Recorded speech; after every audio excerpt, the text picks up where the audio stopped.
예, 반갑습니다. 오늘은 우리 시편 130편, 원래 이제 오늘 큐티 본문 보면 30편, 31편 이렇게 돼 있는데, 두 편, 이게 내용이 워낙 많은 시예요. 이게 시라는 건 내용은 이제 이게 길이가 중요한 게 아니라 내용이 중요하기 때문에, 그래서 두 편을 다 보기보다는 130편, 오늘 이거 하나에 좀 집중해서 말씀을 나눠보려고 합니다. 자. 우리가 지금 이제 120편부터 134편까지가 순례시라고 말씀을 드렸었어요. 그 성전을 올라가는 노래라고. 그래서 그 가운데에서도 이건 이제 참회시거든요. 근데 이제 15편의 그 성전을 올라가는 이제 노래 중에서 11번째 시인데요. 한번 천천히 말씀을 묵상해 보겠습니다. 여호와여, 내가 깊은 곳에서 주께 부르짖었나이다. 어, 성경에선 주로 이제 이 깊은 곳이라는 이제 이미지를 종종 사용하는데 이 깊은 곳이라는 것은 깊이를 알 수 없는 어떤 환란의 바다 속에 빠졌을 때를 의미합니다. 인간의 삶이 다 비슷한 것 같아도 사실은 어느덧 옆을 돌아보고 뒤를 돌아보면은 잘 보이지 않는 사람들, 한동안 연락되지 않았던 사람들, 그리고 나중에 연락을 해서 다시 만났을 때 보면은 우리가 감히 상상해 볼 수 없는 깊은 바다에 빠졌던 사람들을 우리가 보게 됩니다. 네. 누군가는 그것이 질병이 어, 되고요. 잠시만요.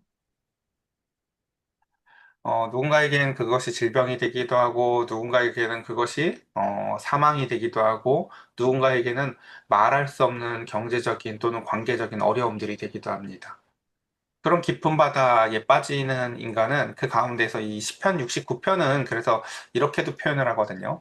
나는 설 곳이 없는 깊은 수렁에 빠지며 깊은 물에 들어가니 큰 물이 내게 넘치나이다.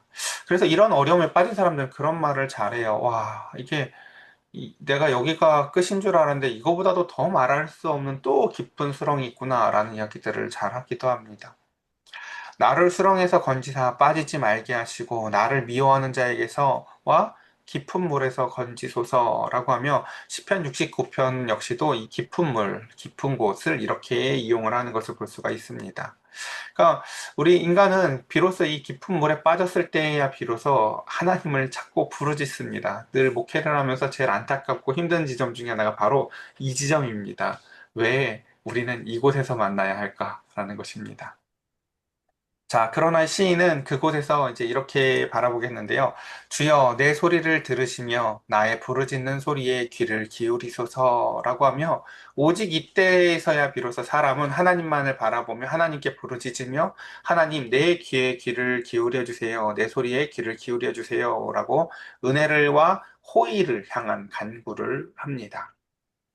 그리고 여호와여, 주께서 죄악을 지켜보실진데 주여 누가 서리이까?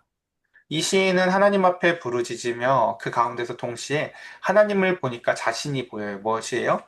자신의 죄악. 사실 내가 부르짖으면서 보이거든요. 우리가 그런 이야기 잘해요. 하나님이 나를 얼마나 불렀을까? 그러니까, 그쵸. 그런 것들처럼 시인은 이 깊은 물 구덩이에 빠져서 부르짖으면서 동시에 하나님의 부르짖음이 사실은 들려요. 여태까지 하나님이 날 이렇게 부르셨을 때 내가 하나님의 부르짖음을 무시했지만 자신이 수렁에 빠져서야 비로소 이 시인은 하나님을 향해서 부르짖습니다. 그러나 하나님은 그래서 시인은 하나님을 향해서 부르짖으면서 동시에 무엇이 보이냐면 하나님은 근데 나의 그 죄악을 다 지켜보실진데 라고 얘기를 하며 그 가운데서 하나님은 우리의 감추어진 생각까지도 보시는 분이심을 기억하며 자신의 죄악이 보입니다. 내가 하나님께 부르짖을 때 비로소. 그리고 그 가운데에서 이런 결론에 도달합니다. 주여, 누가 서리이까? 내가 수렁에 빠지기 전에, 내가 구덩이에서 그 가운데서 놓여지기 전까지 죄인은 죄인이라는 것을 잘 알지 못합니다. 우리는 하나님의 호흡으로부터 나왔습니다. 창세기 1장에 뭐라고 얘기하십니까? 창세기 1장 2장은 하나님이 그 호흡을 인간에게 불어넣어서 생기를 불어넣으셨다 말씀하십니다. 그래서 인간은 이제 우리를 나그네라고 표현하잖아요. 그래서 인간의 본향을 사람들이 뭐 천국이다라고 생각을 할 수 있지만 엄연히 얘기하면 우리의 본향은 바로 하나님 그 자체입니다. 그러니까 하나님으로부터 온 인간이 이 땅 가운데서 자신의 인격을 찾겠다고 자신의 자리를 찾겠다고 하나님이 아닌 곳에 계속해서 자신의 자리를 마련하려고 하면 그것이야말로 인생은 고달파지는 것입니다. 그러다가 그 가운데서 비로소 하나님의 그 호흡, 하나님의 인격, 하나님의 그 자리가 바로 우리의 자리라는 것을, 하나님이 우리를 창조주 하나님께서 우리를 다시금 부르는 자리라는 것을 인간이 이해할 때, 인간은 그 속에서 말할 수 없는 인애와 사유하심을 경험하게 되는데요. 4절 봅시다. 그러나 사유하심이 주께 있음은 주를 경외하게 하심이니이다. 라고 얘기합니다. 죄의 권능과 인간의 무력함은 참으로 놀랍습니다. 죄에 매여져 있죠. 인간이 아까 말씀드렸듯이 하나님의 호흡으로부터 나왔잖아요. 그렇죠? 근데 이걸 우리가 기억하지 못하죠. 여러분들 막 느껴지세요? 하나님의 호흡 하면서 옆 사람도 한번 확인해 보세요. 하나님의 호흡의 냄새가 나나. 그러니까 우리의 출처는 하나님의 호흡이지만 마치 제 갈 길로 가는 양들처럼 자신이 주인인 것처럼 자신의 자리를 찾겠다고 막 이리저리 뛰면서 자신의 자리를 좀 만들어 보겠다고. 하나님의 호흡이 아니라 나 스스로의 존재로 서보겠다고 인간은 무엇을 향해서 예를 들어서 경제적 자유라고 하면요 열심히 경제적 자유를 향해서 달려가는 내가 돈을 모아서 몇 살에는 꼭 자유함을 얻는다. 놀랍게도 그 모습은요 죄의 종된 모습이에요. 자유를 향해서 달려가는 죄의 종된 모습. 내가 우상처럼 여기는 내가 자유라고 여기는 그 모든 것들 인간은 하나님 외에 무엇인가를 주인으로 섬기잖아요. 주인으로 삼고 그것을 자유라고 목표라고 생각하면서 달려가는 순간 그 모습들은 전부 다 종된 모습이에요.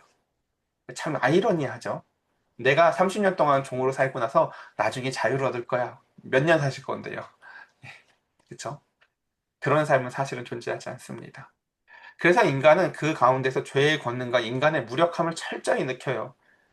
그 자리를 향해서 달려가 보면 뭐를 알아요? 속이기도 하고 불의한 이득을 사랑하지 않으면 될 것 같지 않아 보이고요. 그 가운데서도 가져도 목마른 그 죄의 무력감들을 느껴요. 얼마나 그때 비로소 시인은 무엇을 깨닫냐면 아유하심이 주께 있나이다 라고 얘기를 하며 그 가운데서 하나님의 용서가 답임을 합니다. 하나님만이. 그래서 그 사유하심이라는 것은 인간이 하는 용서랑은 조금 달라요. 인간끼리 하는 용서는 용서라고 단어를 쓰지만 하나님만이 베풀어 주신 용서를 성경은 사유하다라고 표현을 합니다.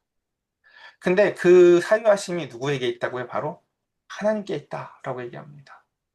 인간 사이에서는 그게 잘 되지 않죠. 우리가 그래서 결혼식 때나 이렇게 뭔가 가까운 사람, 먼 사람 구분을 할 때 오지 않은 사람들 정리하고 인간은 용서하기보다는 선을 긋고 그 가운데에서 거리를 두길 좋아하지만 하나님은 어떠십니까? 시편 86편 5절에 하나님을 이렇게 하나님의 본질, 하나님의 속성을 이렇게 설명합니다.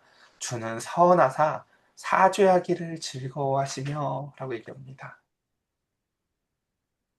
하나님의 호흡으로 오신 저와 여러분들도 우리 이 하나님의 속성을 닮았으면 좋겠습니다. 하나님 뭐 하시다고요? 선하십니다. 그리고 그 선한 하나님은 무엇을 좋아하신다고요? 사죄하는 것을 즐거워하신대요. 죄를 용서해 주는 것을 즐거워하신대요. 옆에 있는 사람들을 한번 보세요. 우리 서로 하나님을 닮았나요? 그쵸? 하나님을 닮은 건 눈, 코, 입을 닮은 게 아니라 속성을 닮는 것입니다. 선한 게 좋고요. 용서해 주는 게 좋은 거예요. 예.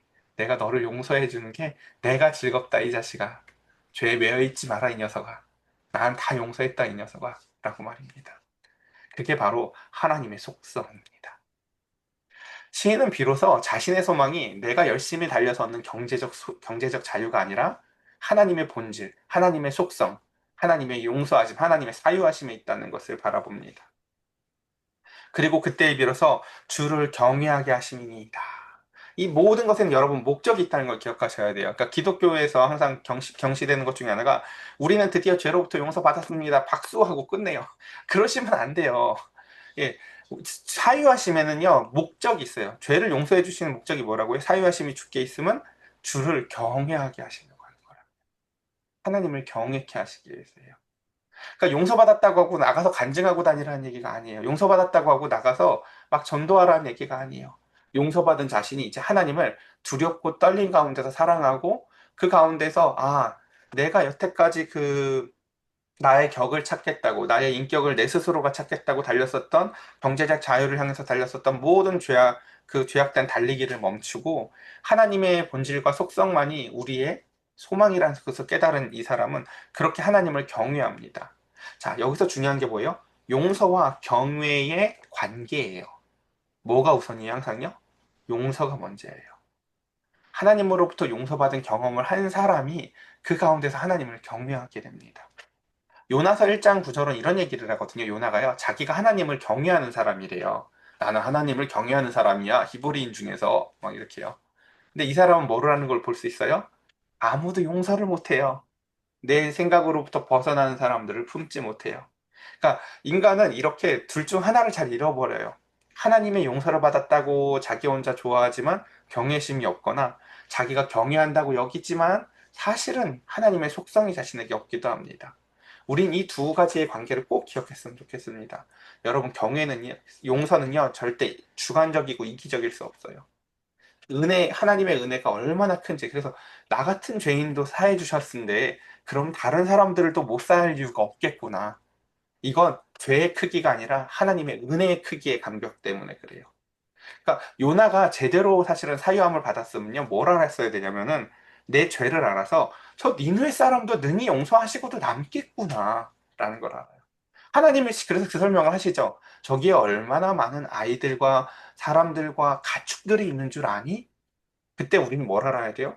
하나님은 심지어 저 짐승들까지도 아끼고 사랑하시는구나 라는 걸 우리는 이해할 수 있어야 합니다. 우리한테야 먹어치우면 되는 돼지고기, 소고기일지 몰라도요, 하나님은 사랑하시는 생명이라고 말씀하세요, 다. 그래서 그 가운데 그 용서받은 인간의 반응이 바로 하나님을 경외하는 거다라는 것입니다. 여러분, 나 용서받았어요 라고 어디 가서 떠들고 주장하고 다니는 게 아니라 뭐예요? 용서받았음에 대한 확증은요, 하나님을 두려워하면서도 사랑하는 모습입니다. 그래서 그 가운데서 좀 더 넘어가고 있습니다. 곧 내 영혼은 여호와를 기다리며 나는 주의 말씀을 바라는도다 라고 하면, 드디어 시인은 이제 그 인생의 방향이 바뀌었어요. 여태까지는 내가 내 인격을 찾겠다고, 경제적 자유를 찾겠다고 달리던 죄된 종된 삶에서, 이제는 하나님만을 기다리는, 하나님께 집중되어 있는 상태 속에서 기다리는 것을 이제 즐거워하게 됩니다. 그래서 우리가 이 아침의 말씀을 기다렸으면 좋겠고요. 우리가 누군가 사랑하는 사람을 기다리는 그 기다림처럼 그 하나님의 말씀을 기다릴 수 있으면 좋겠습니다. 이 시인도 하나님을 기다린대요. 근데 그 하나님을 기다리는 모습이 가슴을 치고 박수를 치는 게 아니에요. 무엇을 기다려요? 주의 말씀을 바라는도다 라고 이야기합니다. 이 말씀을 바라는 것도 여러분 항상 선행되는 게 있어요. 이 시인이 기다릴 수 있는 건 뭐예요? 부르짖었거든요. 여러분, 하나님 앞에, 그러니까 주일날 예배에 오시기 전에 한 주간 삶을 살아가면서 부르짖는 기도가 참 중요해요. 그리고 주일날 와서 하나님이 그 부르짖음에 대해서 응답하실 거거든요, 여러분의 삶 속에서.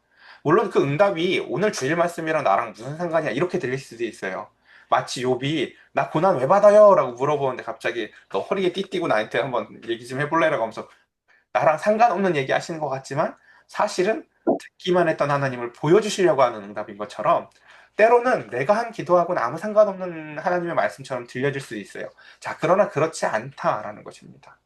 그래서 우리는 꼭 부르짖고 그 다음에 하나님에게만 그 집중되어져 있는 그 기다림의 시간을 우리는 갈망해야 합니다.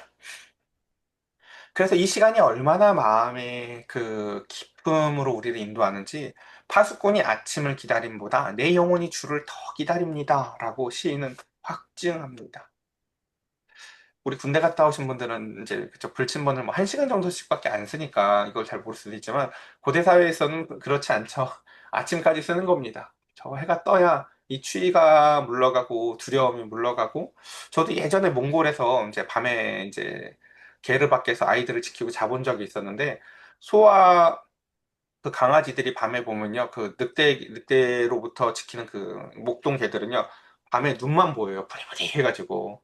근데 이제 제가 그 아이들을 지키겠다고 게르 밖에서 잔다고 이렇게 서 있어 보면은, 개들이 제 옆을 막 소름 돋게 옆을 지나가는데, 지금 말이 개지 밤중엔 눈만 보인다니까요. 얼마나 소름 돋는지 몰라요. 막 무서워요. 근데 그래도 뭐 위험하지 않으니까 주인이 놔뒀겠지 하고 거기 서 있어 봐요. 그래서 기다려요. 그러다가 드디어 저 멀리에서 이제 동이 터오기 시작하면요, 그때서야 비로소 개가 자요. 근데 그 개가 밤에는 송아지처럼 크게 느껴지거든요. 막 내 옆을 지나가면서. 근데 그러다가 드디어 동이 트니까요, 드디어 개가 이렇게 웅크리고 자는데 개가 이렇게 작아져요.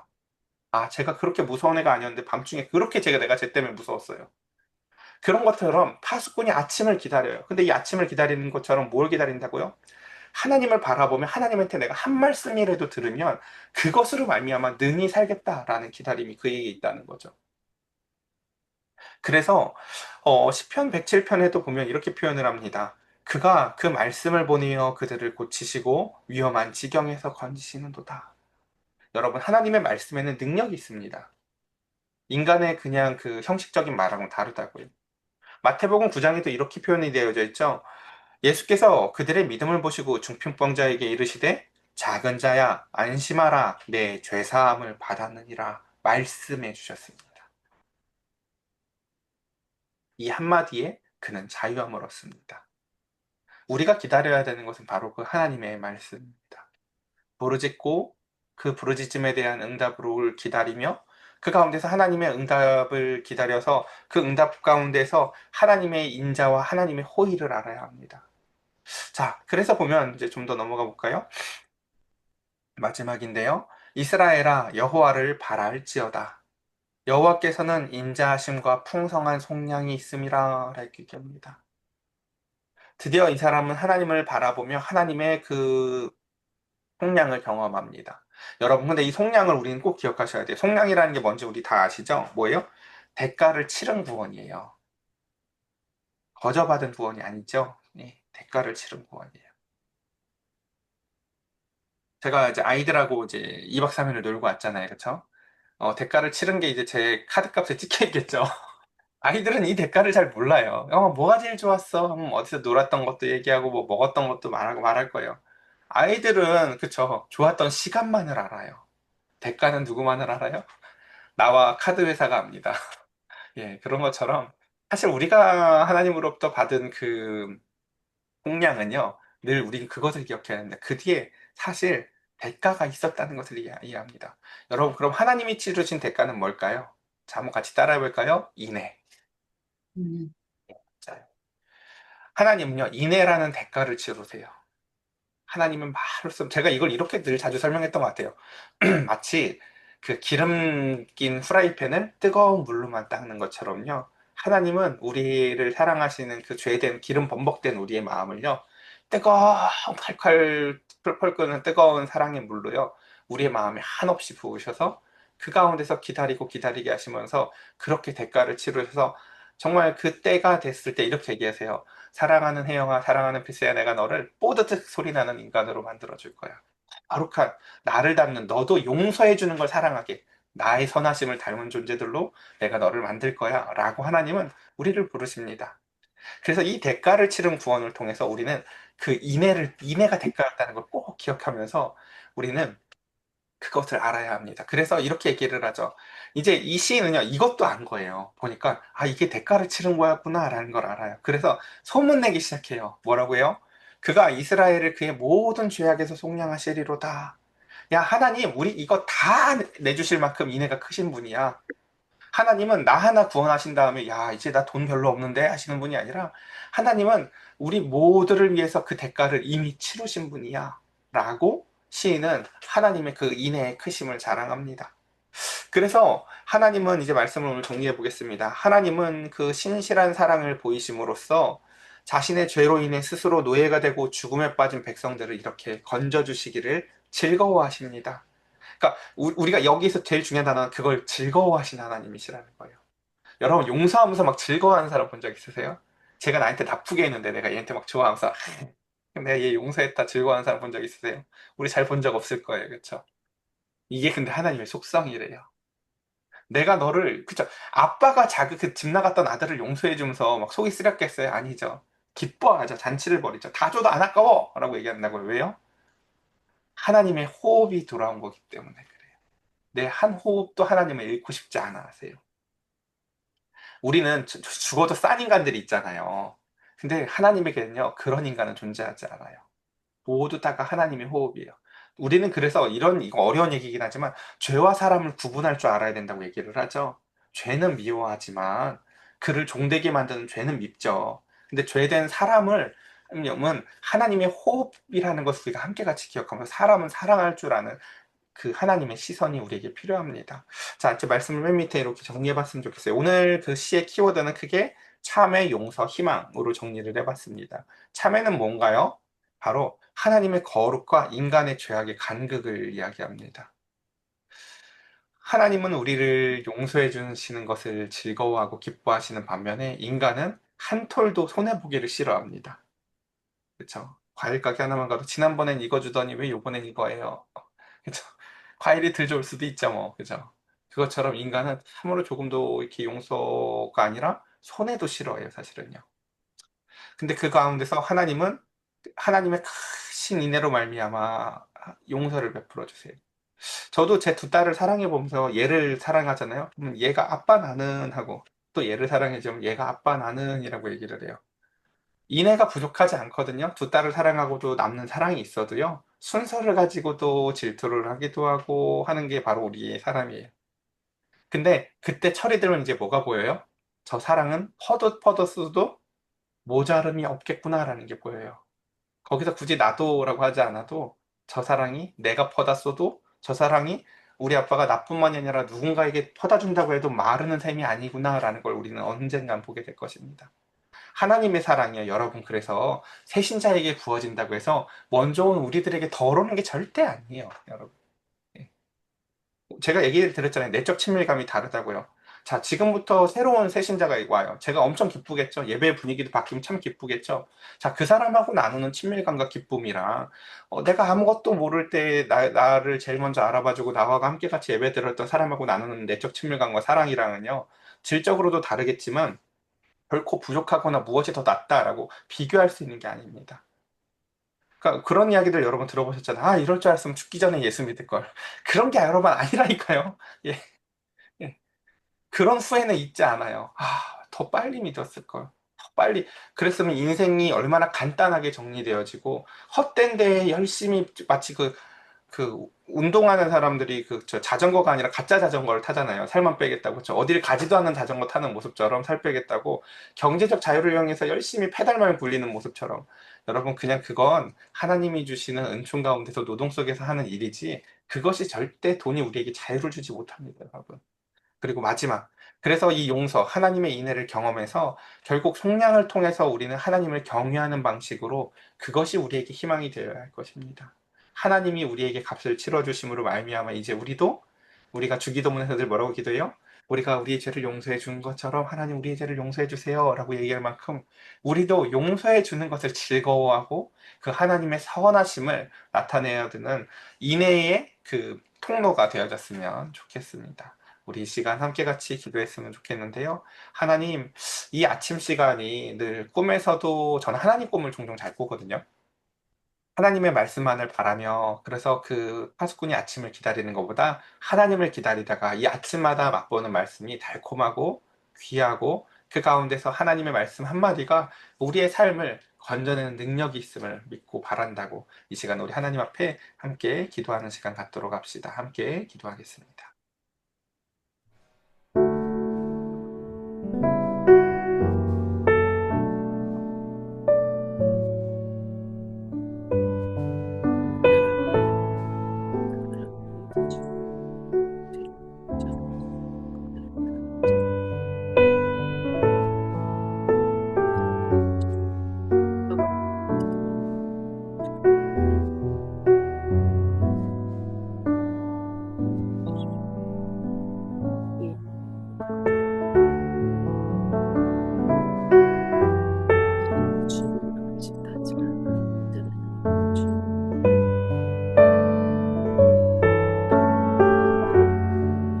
이것이라고 알고 적극하고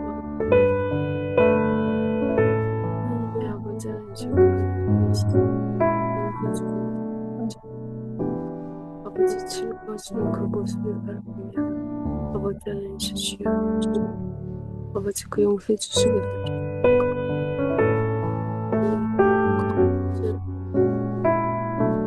여러분들 아버지 누구이시지만 아버지 용서하고 싶지 않고 사랑하고 싶지 않습니다. 아버지 12월에 아버지 같이 여행을 가니 아버지 얼마나 참으로 내 마음이 않습니다.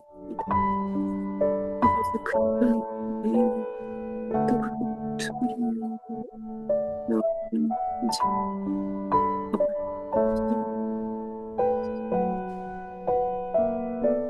주여 아버지 주여 주님 것이라 주시라고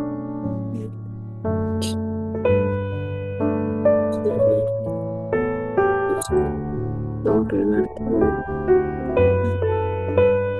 내가 너를 들을 수 있네. 나를 주고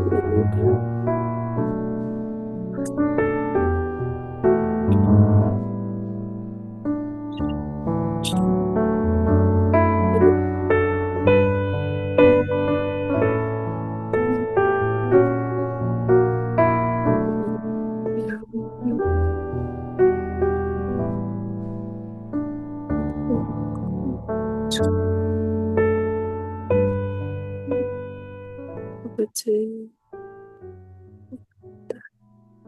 제가 기도드리겠습니다.